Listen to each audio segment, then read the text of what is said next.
wants to make the playoffs, things like that. As a guy that's been there and knows that feeling, what do you impart on guys as you go about this final week, but also into the off season with those kind of feelings?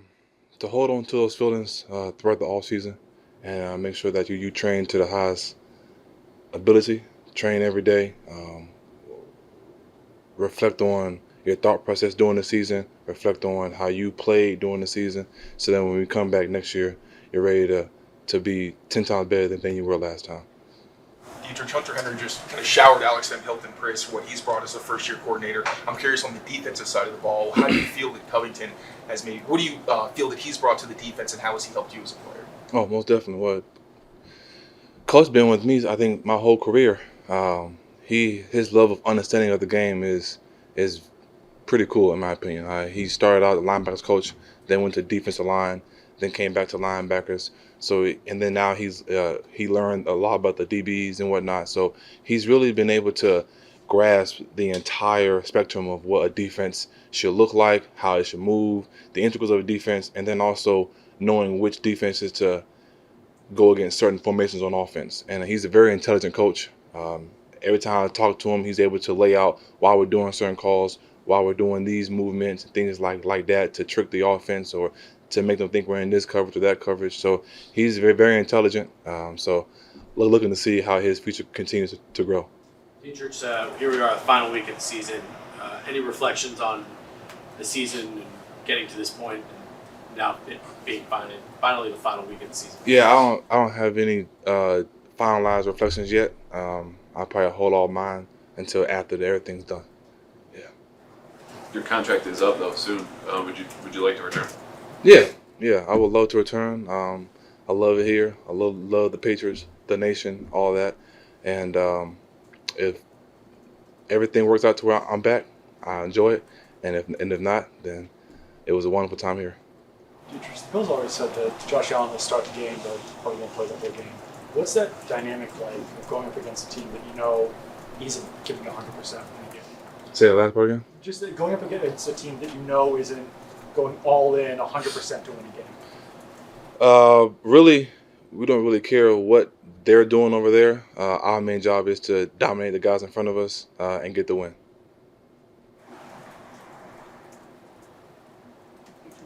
Culturally, you've been part of culture prior to this first-year head coach Gerard coming in. How would you describe the culture this year in terms of what you see that gives you hope that things could get better? Yes, really, it's the understanding of the game. We have a lot of young guys here, but those young guys are able to understand kind of like not just their roles, but the roles around them. The knowledge of the game is growing. Their football IQ is growing. So I say that's one of the main things. And the second thing is how we're continuing to gel as a team. It's really easy when everything's going good to continue to gel, but as we've been going through certain ups and downs of the season, I feel like we've gotten closer together. And I think that's one of the main things that I've seen in championship teams, how close the teams are.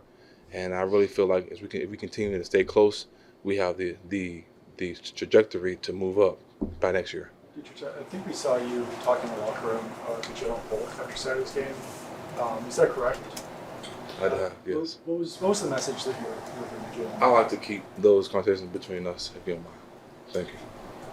Going back to Dan's first question, you referenced Pop in saying he was tired of losing. And when Hunter was asked a similar type of question, he said you got to take that mentality into the offseason, and you've got to attack every day like that. Do you have a similar message for the other guys in that locker, particularly those who may not have been part of the winning culture, like the new players? Yeah, the message is still the same. Whatever you did this year, if you liked it, if you think you did really good, then continue that, work really hard. If you don't like it, if you didn't think you didn't do good, or whatever the case is, you didn't play, you was in practice squad, we'll take all that into the off season to where you are in a better spot by this time next year. And that's kind of what the goal is. That's how I always approach the off season, to be better than I was last year. Deatrich Hunter just told us he feels like the young players are really learning mental toughness and specifically how to let go of bad plays and bad games. Yes. So you agree. How have you seen that this season with some of them? Really, one thing or two things I always say is be unfazed and resiliency. Talk about those two things throughout the game and also a season. When bad things happen, we can't continue to, as the old saying goes, cry over spilled milk. We have to continue to move on because we can't let one bad play turn to 2, turn to 3, turn to 4. Now you're just having a bad game. So we have to be able to have that play, whether it's good or bad, and move on. So it's just learning that short-term memory as a player, and after the game, learning how to take everything in, dissect it, learn from it, and then capitalize on it next week. So do you see guys, physically hanging their heads? Like how do you recognize it when it happens? Oh, it's a little different things. You may see a hand clap, may see a head drop, may see like them just in their head. As you know somebody, you know how they demeanor could be on the sideline or on the field. So just give them a little talk. Hey, look, don't worry about that. Next play, move on, or seeing it in practice so that if you do see it in the game, they already know those cues to give themselves. Deatrich, manufacturing pressure was a pretty big talking point when Overtime? manufacturing pressure, like line games and things like that, was a big talking point earlier this season. Seems like those haven't really gotten home a ton. I'm just curious from your perspective, would you agree with that assessment, and what exactly is the reason behind those struggles? The struggles for manufacturing pressure, like games and whatnot. Yeah, didn't do our best of rushing the quarterback last week, but I have felt like we have been able to get pressure on the quarterback. A lot of the quarterbacks that we faced were able to run, so the main focus for us was keeping them in the pocket. And sometimes, as the days go on or the games go on, you find yourself in a more so of a power to fall back in, or instead of getting a really good rush in, because then you can have a gap in the defensive line, more so running a game, but with the mindset of not being able to pass the quarterback. So sometimes that may look as if we're not getting a lot of pressure, but what we're doing is really closing the pocket in, and that also, in a sense, can make the quarterback speed his process up or feel uncomfortable in the pocket, because most quarterbacks have timings, they trust their feet. So if you're putting guys on their feet all the time, they have to step back, bounce back, look around. So that's kind of things that are unseen sometimes by the untrained eye.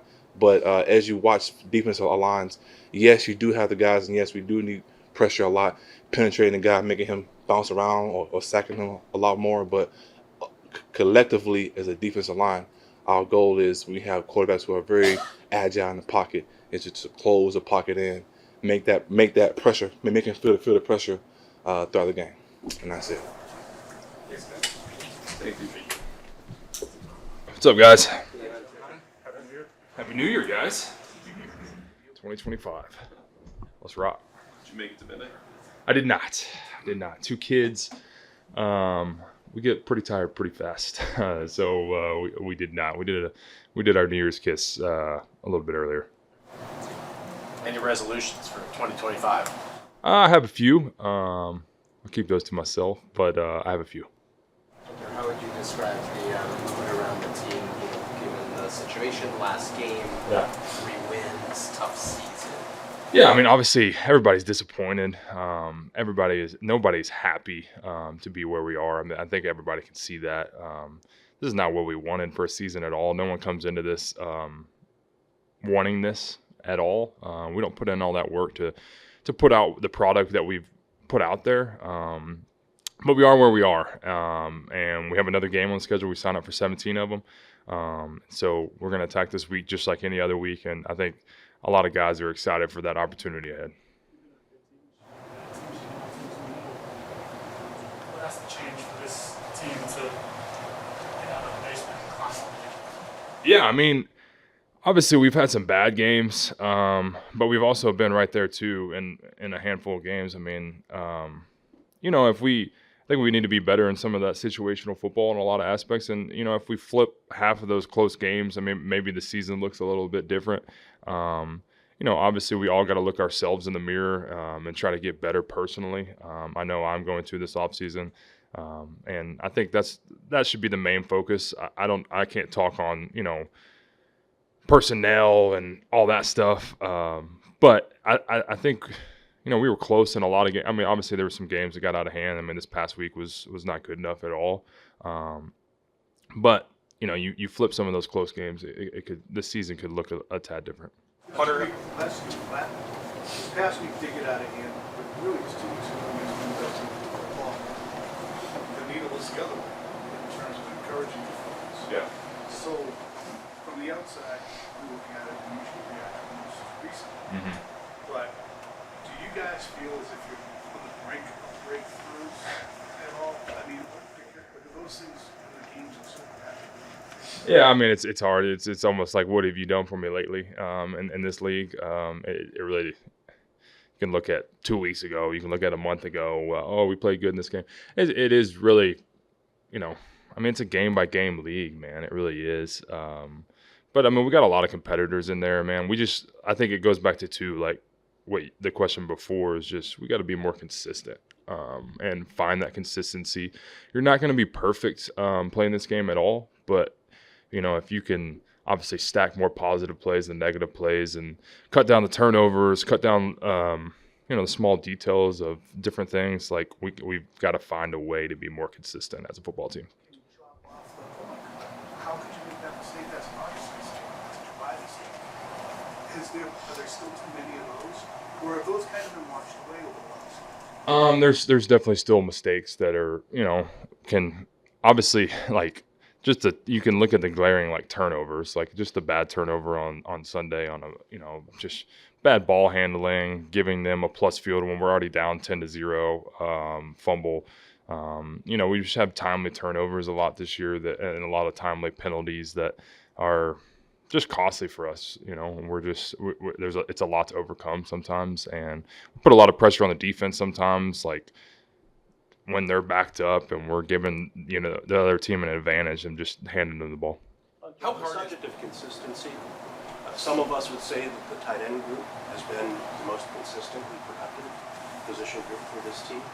What are the intangible characteristics, qualities in that room? The coach, the players, veterans, youngsters alike. Yeah. I think what you said there, I mean, it starts with Bob. Our tight end coach has been fantastic. He's been a fantastic add. He brings a lot of good energy. He's coached in this league for a long, long time and coached a lot of good football players. And so he brings that level of expertise with a lot of good football players that he's able to rub off on us, how he sees things. And then you add a guy like Hooper that's been, tremendous for myself and tremendous for the room too.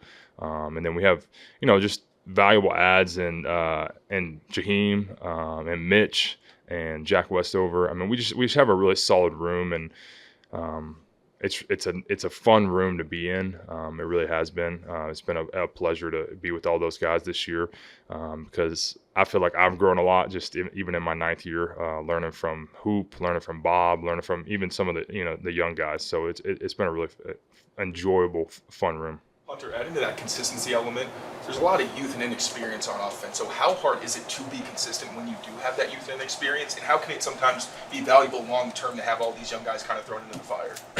I mean, I don't think it's I think they've all played a full season basically now. So they're not really rookies anymore. I mean, they've got a lot of games behind them. So there's a lot to learn. I think you just got to look back on the experiences and learn from them and grow from them. I had to learn that early when I was in this league. I mean, other guys, they're gonna play good, make a good play, do something better than you. You got to learn from it, move on. You kind of have to have a really short-term memory in this league. Like Ted Lasso says, you have to kind of be a goldfish. I love that quote just because you got to take it to heart. Like really at this level, you got to bounce back, man. And I think we have a lot of young guys that are really learning that, trying to be mentally tough, learn from their experiences, learn from kind of the losses, learn from the bad things. So, you got to learn that early in this league, and I think it'll pay dividends down the road. With that said, Pop said the other day after the game that he's just tired of losing the last couple of seasons. He just wants to feel the playoffs and just have a sense of what that's like. Yeah. What do you say to some of the guys on the team to take that into the off season as you go about your business to try to get back to where you want to be? Yeah, I mean, it's a big off season. I mean, if you have that kind of mentality, I mean, you should attack the off season with that same mentality, that same rigorous thing. Like we should approach. I mean, everybody should be tired of that, and you should approach every single thing that you do with those details, with that fire, because I mean, obviously, I'm in my 9th year. I mean, you think I want to go through a season like this? I don't. Obviously, something's got to change, and I think it's all just maybe a mentality thing. Maybe it's a just consistency thing. So this offseason will be big for everybody. Hunter, I know this answer depends on who's in the locker room next year. But you said you love this offense. I'm curious what you think. Maybe P, the staff, the system stays the same next season. What could we see next season from this offense and scheme that you guys haven't shown this year? Well, I think it's when you carry over with the, obviously there will be changes, obviously, in a locker room and on a year-to-year basis, but there still will be a carryover of guys. And so when you can carry over an offense into an offseason, you can kind of sometimes build upon it in a lot of ways, where when you bring in someone new, I mean, you're learning that scheme and trying to implement it, and you're just trying to learn it in a way. When you kind of already know a scheme, you can kind of grow in it and evolve it in a way to, make it your own.